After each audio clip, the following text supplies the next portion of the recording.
Deus, Ele criou o homem à sua imagem e semelhança. E a grande rebelião que existe, é a tendência do homem tentar fazer com que Deus seja a sua imagem e semelhança. Então, ao invés de o homem entender quem Deus é e pôr em ordem a sua vida naquilo que Deus é, já que Ele é a imagem e semelhança de Deus, ele criar para si, ele fazer para si um Deus à sua imagem e semelhança. E isso é precisamente o que muitos cristãos têm feito, Então, a idolatria, ela é muito mais próximo e verdadeiro do que as pessoas imaginam. Tanto é que Deus acusava muito o povo dele de idolatria. Quando Moisés subiu no monte para conversar com Deus e pegar as orientações de Deus, o povo chegou um momento que falou assim, esse Moisés, eles tinham visto todas as pragas, todos os sinais, mas eles perderam a paciência, Então, quando perderam a paciência, eles foram e apertaram o Arão, o sacerdote. E o que o Arão fez? Falou, não, então vocês me arrumam aí ouro, vão fazer então aquilo que vocês estão pedindo, e fizeram. Só que eles não chamaram aquilo de um Deus estranho, eles chamaram aquela idolatria de Deus e Jeová. Eis aqui, isso aqui, nós vamos fazer uma festa para o Senhor. Mas não era o Deus que estava falando com Moisés na montanha, era o mesmo nome, mas era a maneira como eles estavam interpretando Deus segundo os seus próprios corações. Então isso é muito importante, porque hoje, quando se fala que Deus é vingativo, as pessoas acham que isso não é verdade. Quando fala que Deus se ira, as pessoas não acham que isso não é verdade, porque elas têm uma dificuldade de entender como é que um Deus amoroso pode vingar. Então, quando Deus se apresenta, Ele se apresenta como o eu sou o que eu sou. E a lição de hoje, que é a exposição de Isaías 63, tem a ver com o Deus que é vingativo, que é bondoso e que é acessível. Então nós vamos compreender e entender que a separação que o nosso coração corrompido faz, não existe em Deus.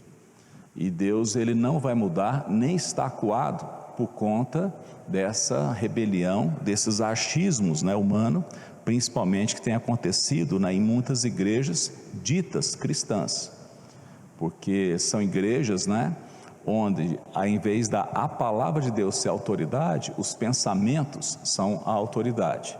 Em vez de ser pregado aquilo que é necessário a que as pessoas escutam para se arrepender, é pregado aquilo que as pessoas querem escutar. E o grande desafio é que nós não temos aqui um anjo para ministrar de maneira totalmente, vamos dizer assim, isenta lá, não tem, ele está falando, mas ele tem problemas, Sim, foi assim que Deus resolveu. Isso é a comunidade da fé. Então nós cremos não naquilo que nós vemos, mas naquilo que Deus fala. E Ele falou que a boa obra que Ele começou na vida, nas nossas vidas, nas vidas daqueles que creem, Ele mesmo vai terminar até o dia de Cristo. Então, quem tiver pode abrir as Bíblias, quem puder, quem estiver nos acompanhando à distância, online, no canal, em Isaías 63. Antes a gente vai fazer uma oração.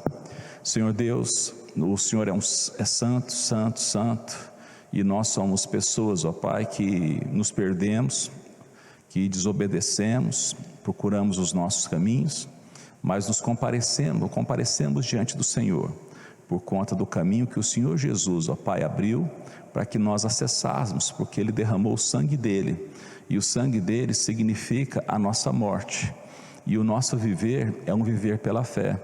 Assim que nós, ó Pai, somos convencidos pelo Teu Santo Espírito do nosso pecado, da justiça que o Senhor é e do juízo que se aproxima, nós procuramos o Senhor, ó Pai, mesmo incapazes. Nós pedimos, ó Pai, que o Senhor nos assista e nos ajude, no nome santo de Jesus. Amém.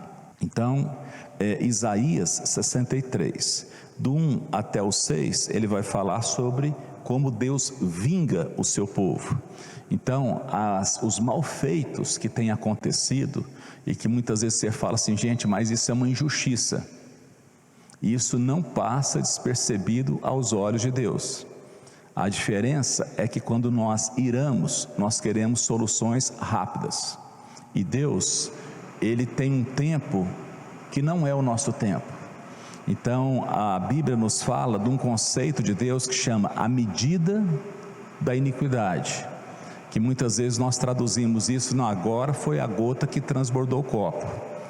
Então, como é que é dito, né, aqui, só para ter uma ideia, Deus viu que o povo ficou escravo lá no Egito, e Ele não agiu tão logo o povo foi escravizado. Houve um longo tempo que os egípcios, né, puderam se arrepender, Israel também podia, né, se arrepender, e a coisa foi até um ponto em que cumpriu lá a medida da iniquidade, por exemplo, lá dos cananeus. Então Deus falou, vou expulsar e vou colocar o meu povo aqui. Hoje tem muita gente que pensa, não, injustiça, Israel está lá. E por que fala isso? Porque pensa horizontalmente, não pensa que tem um Deus que fez essa terra e Ele é dono da terra, e Ele dá a terra para quem Ele quer. Então a fé é a única maneira de agradar a Deus. E quando nós não temos fé, nós andamos pelos nossos sentimentos, pela nossa capacidade, por aquilo que nós alcançamos. Então Isaías 63 diz assim: quem é este que vem de Edom, de Bosra, vestido de roupas vermelhas, roupas vistosas, e vem marchando na plenitude da sua força? Sou eu que falo com justiça e sou poderoso para salvar. Por que as suas roupas estão vermelhas? Por que se aparecem com roupas de quem pisa uvas no lagar? O lagar eu pisei, sozinho. Dos povos ninguém esteve comigo. Pisei as uvas na minha ira, no meu furor as esmaguei. E o seu sangue respingou nas minhas roupas, e todas ficaram manchadas, porque o dia da vingança estava no meu coração, e o ano da redenção havia chegado. Olhei e não havia quem me ajudasse, fiquei admirado por não haver quem me apoiasse. Por isso o meu próprio braço trouxe a salvação, e no meu furor foi o meu apoio. Na minha ira pisei os povos, no meu furor embriaguei-os, derramando o seu sangue no chão. Olha a cadência, né, daquilo que Deus está falando, porque Ele fala, eu sou poderoso para salvar, e eu sou vingativo. Aí você fala, como é que fecha essa conta? Porque nós somos instáveis muitas vezes nas nossas percepções.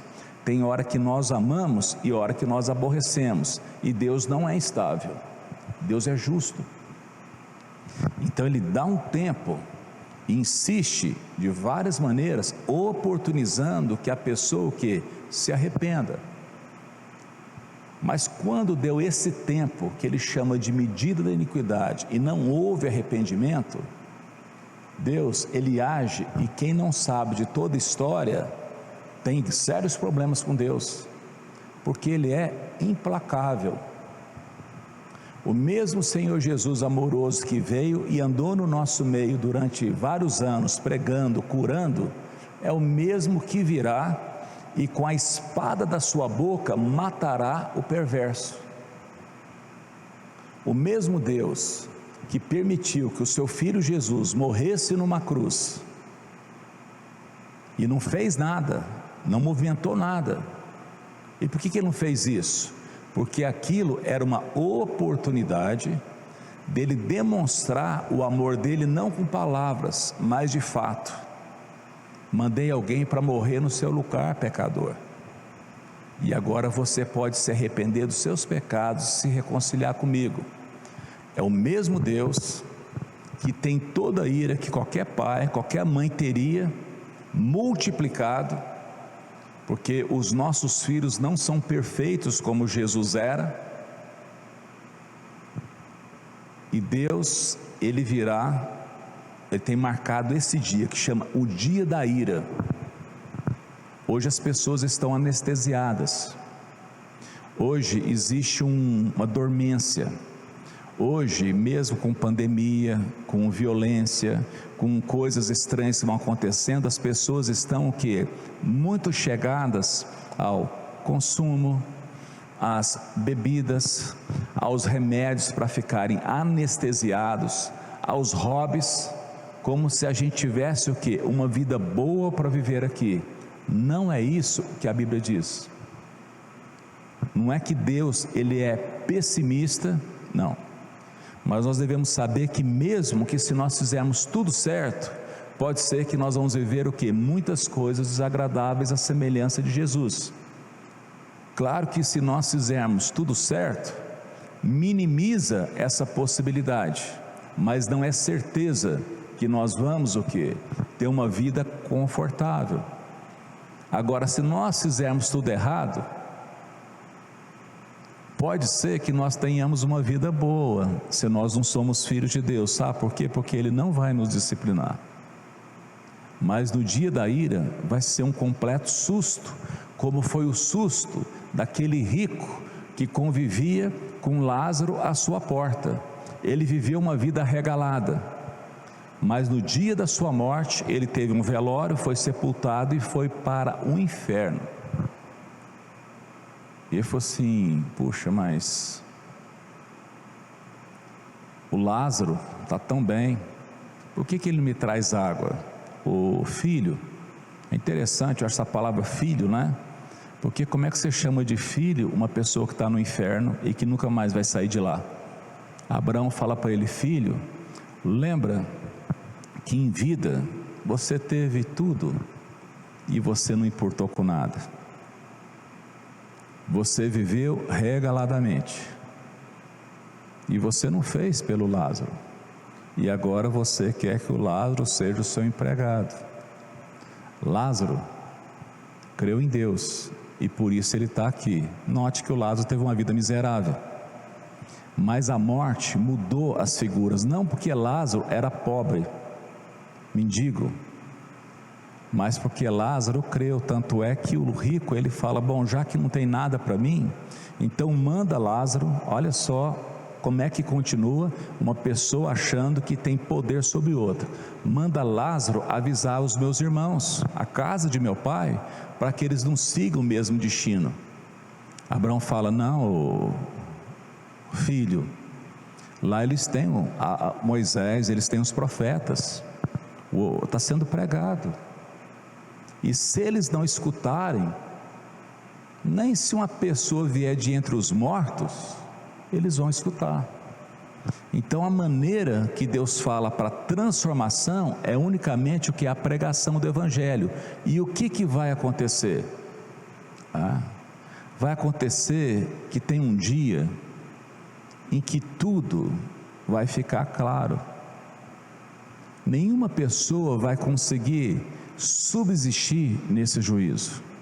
Por isso a pregação é assim: fuja da ira vindoura. Como é que você foge da ira vindoura? Aquela palavra de Jesus: corre para debaixo das asas de Jesus, que ele fala: como uma galinha protege os pintinhos, Jerusalém, eu queria proteger vocês.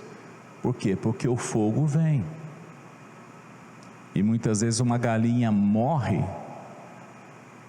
mas os seus pintinhos vivem, porque ela protege, e é exatamente uma figura que aconteceu com Jesus.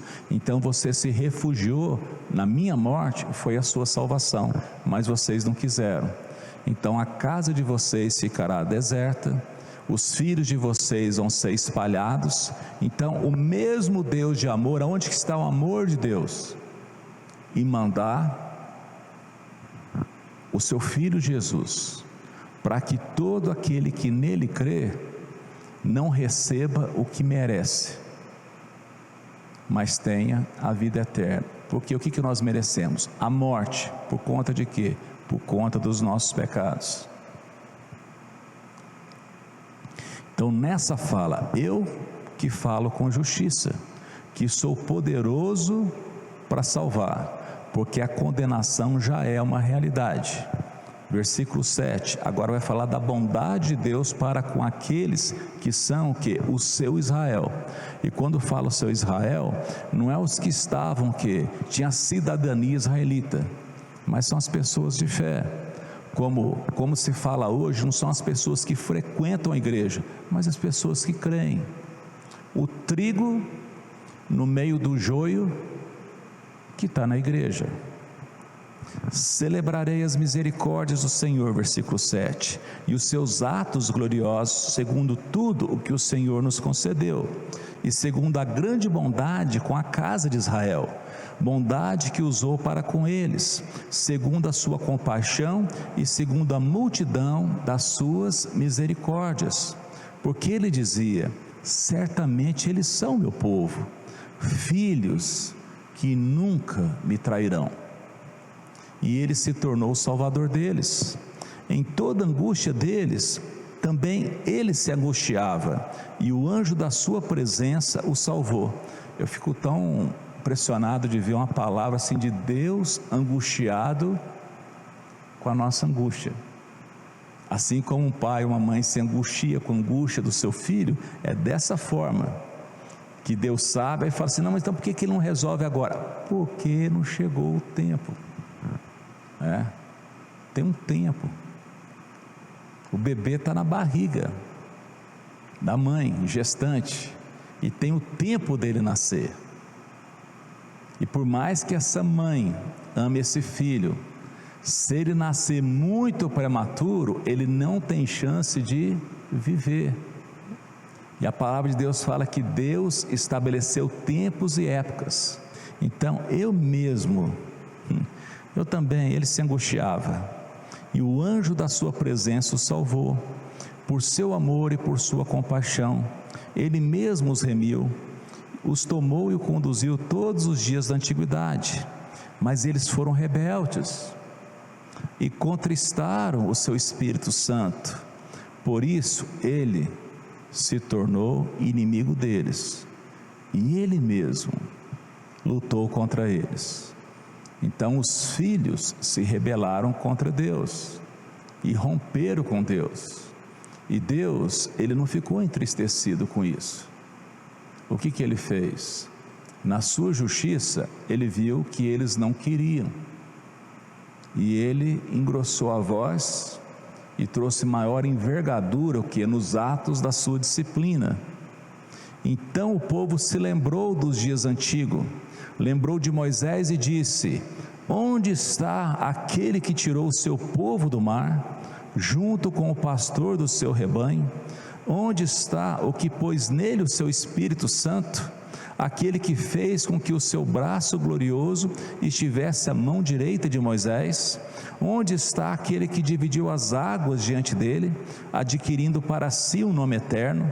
Aquele que nos guiou pelos abismos, como a um cavalo pelo deserto, de modo que nunca tropeçavam, como o gado que desce aos vales para repousar. O Espírito do Senhor lhes deu descanso. Assim guiaste o seu povo para adquirires um nome glorioso. Pensa num povo que está entediado com Deus, e quando Deus mostra o que acontece com os inimigos dele, em doses homeopáticas, o que o povo faz? Não, mas espera lá. E quando Deus nos tirou, Ele é o nosso Deus. Então parece que é um relacionamento familiar, é um relacionamento de tensão, é um relacionamento onde existe um pai que não se corrompe, um pai que educa, um pai que no que depender dele, ele educa os seus filhos, mas caso o seu filho opte por outro caminho, não tem possibilidade para esse filho, porque Deus não vai mudar o céu por conta de nós. Ele pode nos mudar para que nós possamos ir para o céu, para o novo céu e para a nova terra.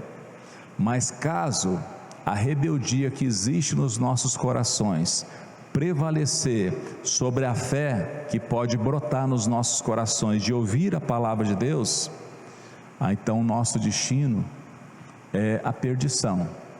e é um destino até mais justo do que aqueles que nunca ouviram o Evangelho, porque aqueles que nunca ouviram o Evangelho, eles também, se eles não tiverem uma conversão, e como é que pode ser isso? A palavra de Deus fala que as pessoas sabem, não tem jeito de você olhar a criação e falar que não há Deus. Só um insensato diz que não há Deus, porque o próprio Deus colocou na nossa consciência e no nosso coração algumas leis.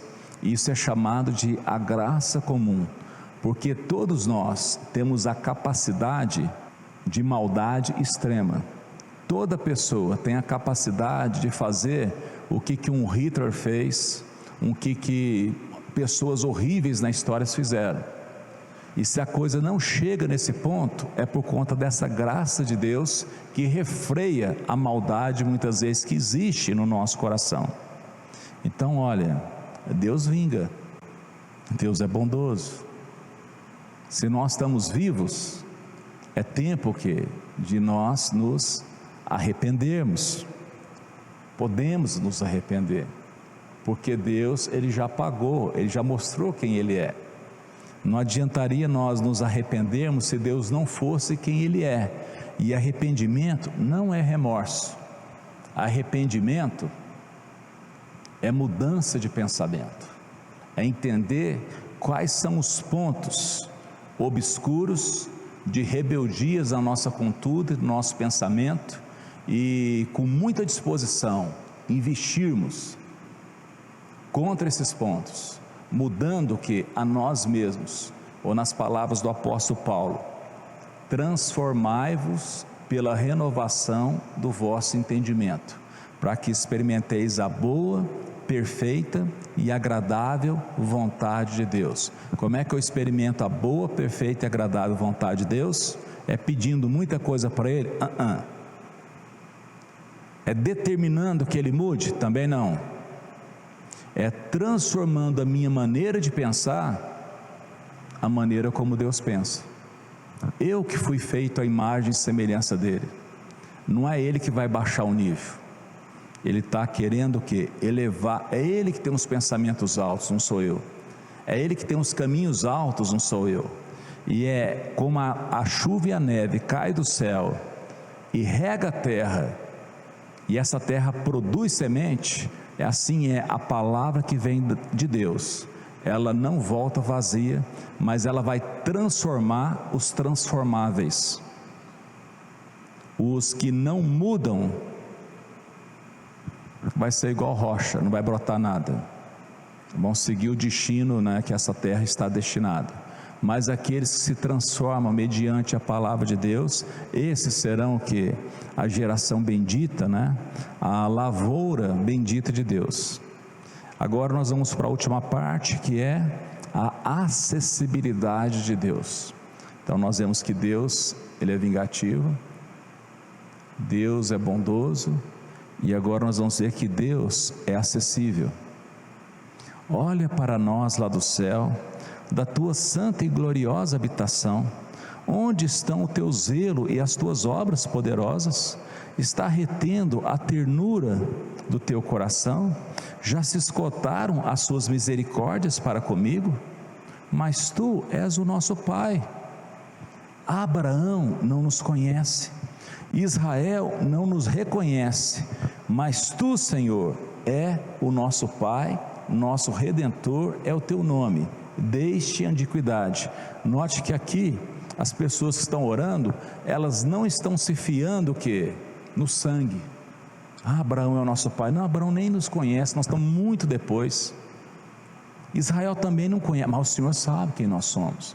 Foi o Senhor que nos chamou à existência. O Senhor vai ser duro conosco, o Senhor não vai perdoar os nossos pecados, o Senhor não vai nos ajudar a firmar os nossos passos. É isso que eles estão orando. Ó Senhor, por que fazes com que nos desviemos dos seus caminhos? Por que endureces o nosso coração para que não te temamos? Volta por amor dos teus servos e das tribos da tua herança. É muito interessante, Na hora que ele coloca assim, é muito relacionamento, porque o Senhor é todo poderoso. Se o meu coração está duro, por que o Senhor deixou ele endurecer? é uma intimidade muito ousada, não é atrevimento, porque aqui eles não estão acusando Deus. Você, Senhor Deus, me ajuda, e o Senhor pode. Por que o Senhor deixou que eu desviasse do seu caminho? Por que o Senhor não me disciplinou? Por que o Senhor deixou que meu coração se endurecesse? Volta, por amor dos seus servos e das tribos da tua aliança. Só por breve tempo o teu santo povo tomou posse desse país. Nossos adversários pisaram o seu santuário, tornando-nos como aquele a quem nunca dominaste e como os que nunca se chamaram pelo teu nome. O que eles estão falando? Olha, a gente era escravo e o Senhor nos libertou, nos levou pelo deserto e nós entramos numa terra prometida. Sabe o que aconteceu? Nós fomos expulsos de lá. E a gente entende por quê. Porque a gente se desviou, porque a gente se endureceu, e a gente, a gente achava que o Senhor era um Deus carente que ia nos suportar fazer qualquer coisa. O Senhor era como esses pais que o filho pinda a porta, tricota, e ele não disciplina, não faz nada, fica refém do filho. O que o Senhor fez?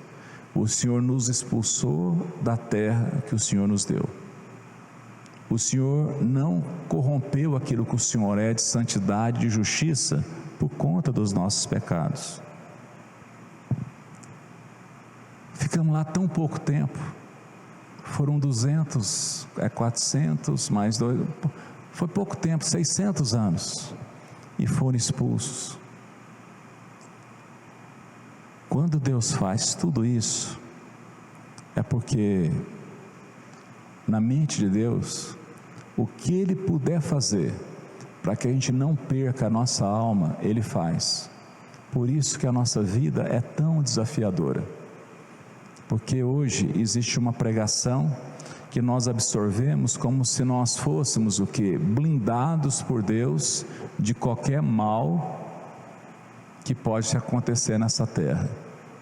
Mas a prioridade de Deus não é nos blindar do mal que pode acontecer nessa terra, é do mal que pode acontecer no nosso coração. A maneira como nós gastamos tanto tempo com tantas coisas e pouco tempo com Deus, de não ouvirmos, de não termos a palavra dele escondida no nosso coração para que nós não pequemos contra ele. Pela estupidez que nós temos de andar nesse mundo de trevas, sem a lâmpada para os nossos pés e sem a luz para o nosso caminho. Deus, Ele é o grande eu sou. Deus é vingativo. Deus é bondoso. Deus é acessível. Vai chegar um tempo, e não deve demorar, onde esse mundo vai acabar. As oportunidades vão terminar. Deus tem marcado um número de pessoas que vão ser salvas, e quando esse número se completar, quando a igreja, os filhos de Deus, por meio da pregação, conseguirem achar o último irmão ou irmã que vai ser salvo, o Senhor Jesus vai voltar do céu, e vai ser um dia de separação, um dia onde todo soberbo, todo presunçoso, todo dominador, seja rico, seja pobre, todo aquele que não aproveitou a pregação do Evangelho para se converter, ele vai ser separado daqueles que se converteram. É um dia terrível, é um dia de separação, é um dia onde nós vamos ver a diferença entre o justo e o perverso, e muitas pessoas tardiamente vão tentar se converter, e não haverá possibilidade para elas. Então, às vezes as pessoas perguntam, por que nós não falamos mais, dos dias de hoje, como é que nós podemos viver?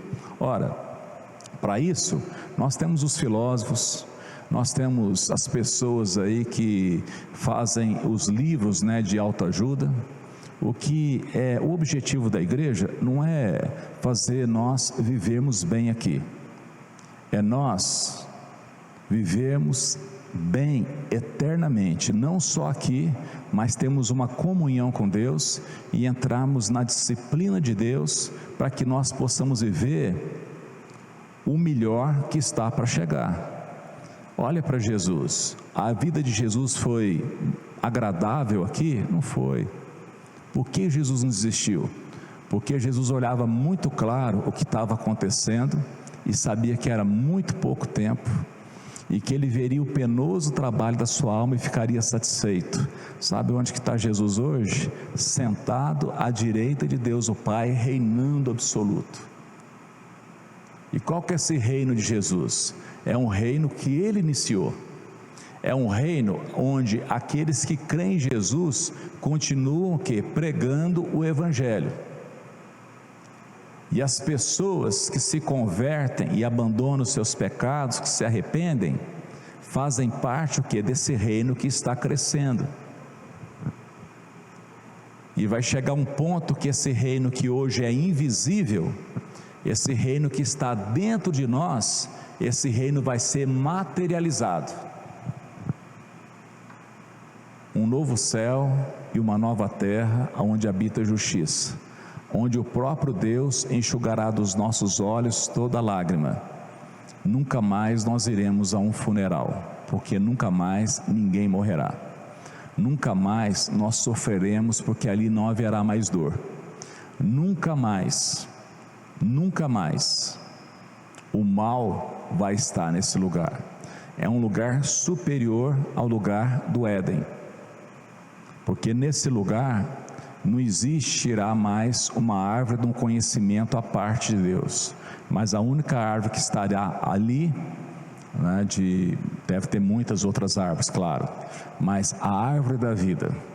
E a partir desse momento nós teremos vida eterna, abundante, intensa, que nós nem conseguimos imaginar, aonde todos os shoppings center do mundo, por mais sofisticado que tem, são desprezíveis pela magnificência, pela excelência daquilo que haverá.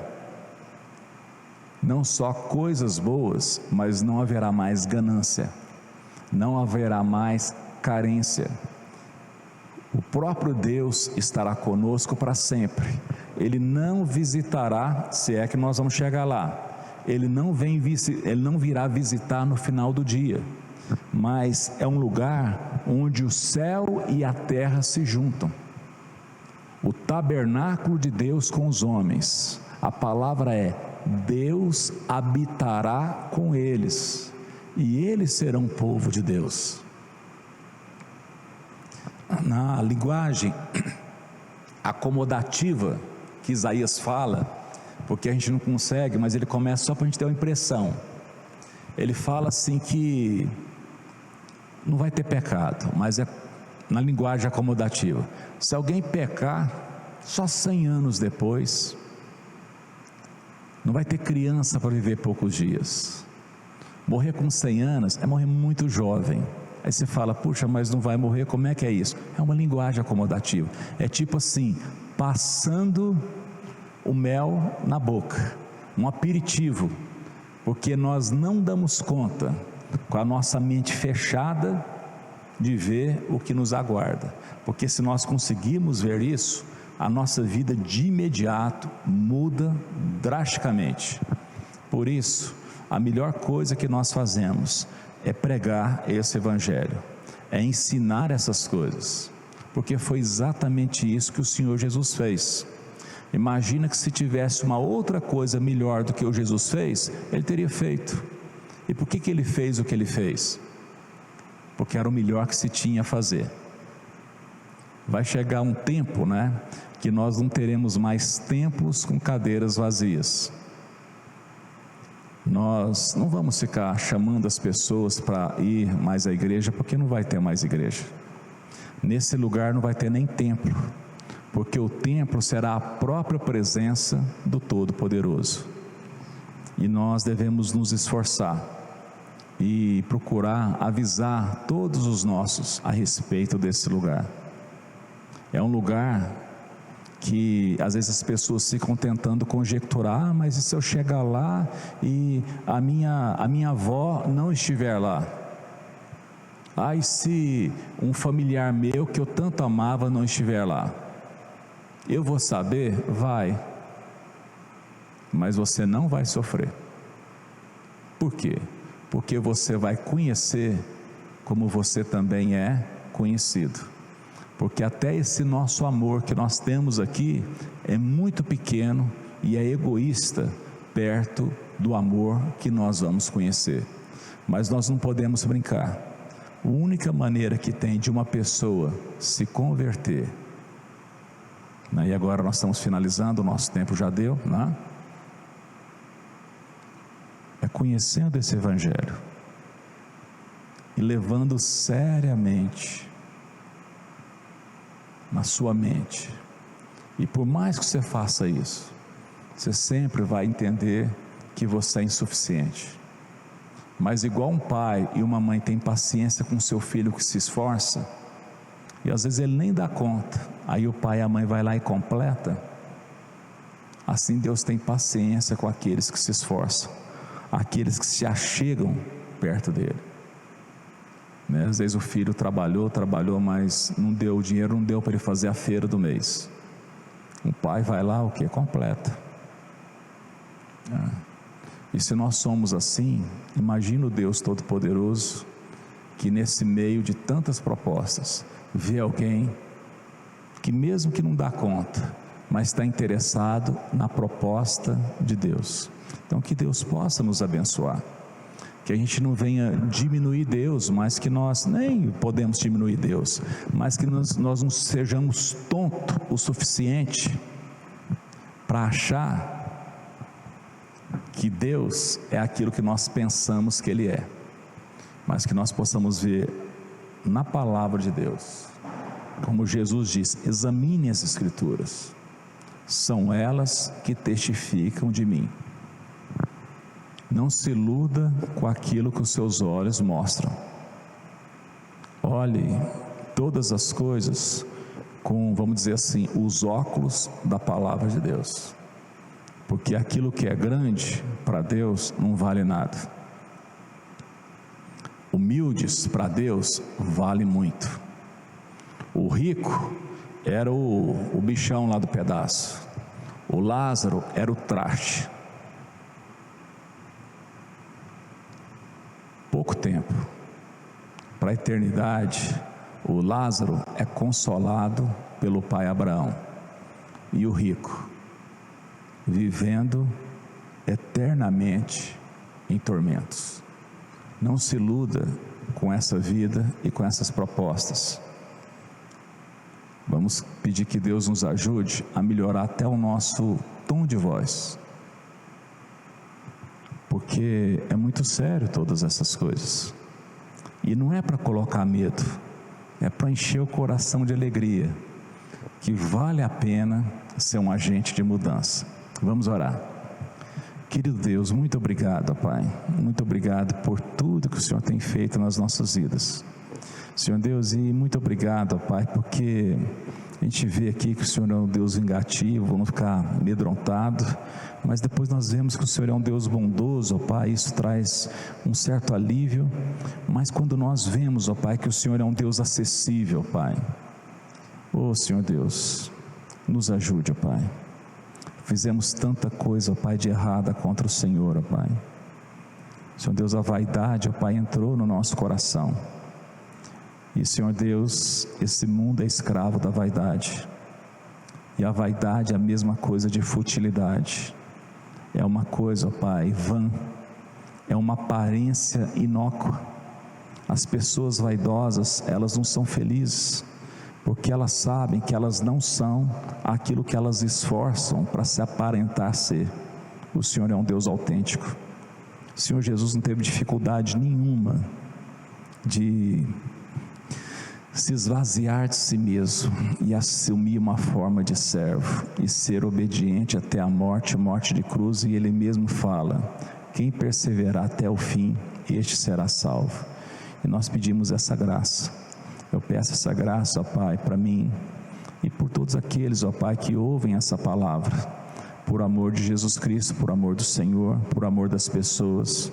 Pedimos, ó Pai, que a Tua palavra, ó Pai, seja eficaz nas nossas vidas, que nós possamos deixar, ó Pai, os nossos caminhos maus, que nós, ó Pai, os maridos, possamos ser, ó Pai, Senhor Deus, uns maridos, ó Pai, que aprende com Jesus, ó Pai, a tratar a sua esposa. Que as mulheres, ó Pai, possam aprender, ó Pai, como a igreja triunfante, ó Pai, não a igreja aparente, mas a igreja triunfante, ó Pai, como é que ela, ó Pai, vai se apresentar diante, ó Pai, de Jesus, e da mesma forma ela se apresentar diante dos seus maridos. Que os filhos, ó Pai, possam compreender, ó Pai, com Jesus, como é que foi o relacionamento de Jesus com o Senhor. Jesus passou por tantos desafios, tantas aflições, tantas dificuldades, e ele sempre soube, ó Pai, quem o Senhor era. Até quando ele clamou: por que o Senhor me desamparou? Hora nenhuma ele se rebelou, e foi nas suas mãos que ele entregou o Espírito dele quando ele expirou. Senhor Deus, também que os pais possam aprender com o Senhor, ó Pai, como é o Senhor trata o seu filho Jesus, como o Senhor, ó Pai, deu a ele o Espírito Santo, e que nós possamos ver, ó Pai, que os nossos filhos necessitam, ó Pai, do Espírito Santo, porque muitas vezes nós, ó Pai, ao invés, ó Pai, de darmos, ó Pai, de pedirmos, de falarmos a respeito do Espírito Santo, nós enchemos, ó Pai, os nossos filhos de coisas, e essas coisas, ó Pai, pode resolver durante um tempo, mas não traz eternidade, vida, ó Pai, para os nossos filhos, nem satisfação. Senhor Deus, que nós possamos crescer, entender, sermos moderados, equilibrados, sóbrios, justos e piedosos, que a Tua graça nos ensine. Nós queremos clamar, ó Pai, não deixe o nosso coração endurecer, ó Pai. Por que o Senhor deixa o nosso coração endurecer? Por que o Senhor deixa, ó Pai, a gente se desviar dos Seus caminhos? O Senhor, ó Pai, foi aquele que nos amou, ó Pai, e pedimos, ó Pai, diferente, ó Pai, de muitos filhos que não querem mais a interferência dos pais, nós pedimos, ó Pai, a Tua interferência nas nossas vidas, no nome santo de Jesus, amém.